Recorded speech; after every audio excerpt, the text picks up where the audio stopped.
Behind me is the baptistry. It's part of the Duomo in Siena. And the window above is the Duccio Window, so-called. It was commissioned in 1288 from a workshop in Assisi.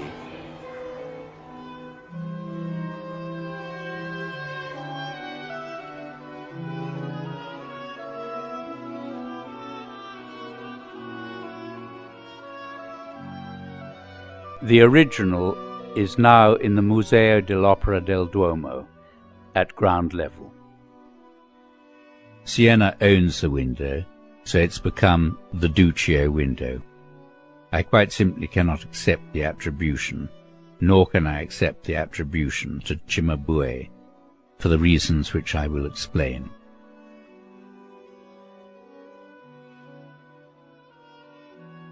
It seems to me that the ancient rivalry between Florence and Siena has led scholars into an impossible morass. In the case of the so-called Duccio Window, neither Duccio nor Cimabue were mentioned in the contract, though both were sufficiently famous at the time to expect them to be, if indeed they had been genuinely involved in the design.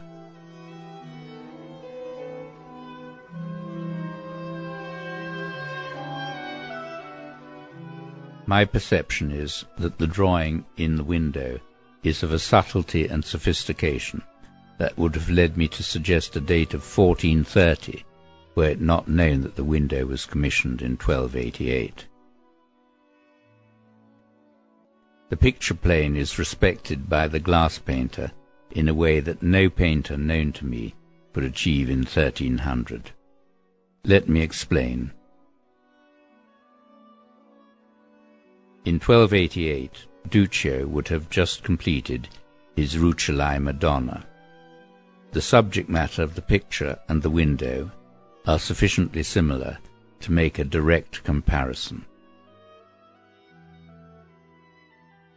Duccio suffers from technical defects common to his period. He had a severe spatial problem with relating figures to architecture or furniture. He also had a slightly less obvious spatial problem with making the mouth sit in the front plane of the head. If we look at the angel who supports the throne in the Rucellai Madonna, the same example that is used in the brochure to bolster the Duccio attribution, we see that the mouth presents itself to us more frontally than the nose. It is twisted towards us by Duccio's desire to make it more symmetrical than it appears from the painter's viewpoint. We will be looking at three particular areas of deficiency in the work of Duccio and Cimabue, in comparison with that of the anonymous glass painter from Northern Europe. The mouth, the eyes, the hands. The second feature where Duccio's knowledge gets in the way of his seeing is the more distant eye, which Duccio knows must be fish-shaped, but the painter of the stained glass observes to be a fish without a nose because the bridge of the angel's nose cuts it short, and without a tail because that corner of the eye is hidden behind the ball of the eye. And here we have Cimabue exhibiting the same defects as Duccio, though less pronounced. Duccio and his peers seldom, if ever, acknowledge these aspects of the three-dimensional world.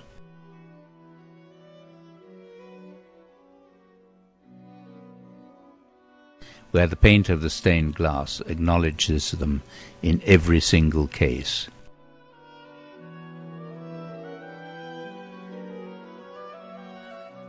He seems to inhabit an entirely different world, stylistically.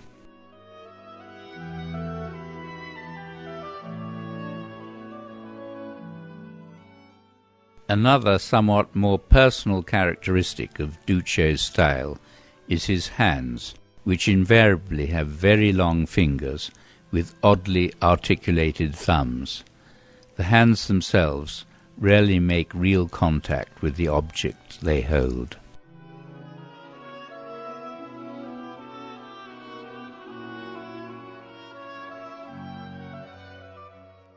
Could Duccio possibly have painted the supple and beautifully articulated hands of Christ as he lowers the crown onto the Virgin's head in the window?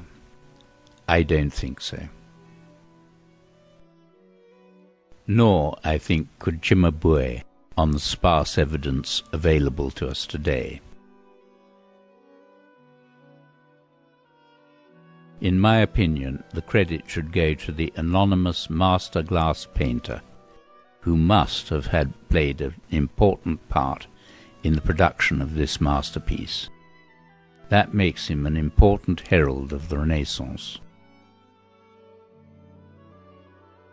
Interestingly, neither Cimabue nor Duccio were able to profit from his example.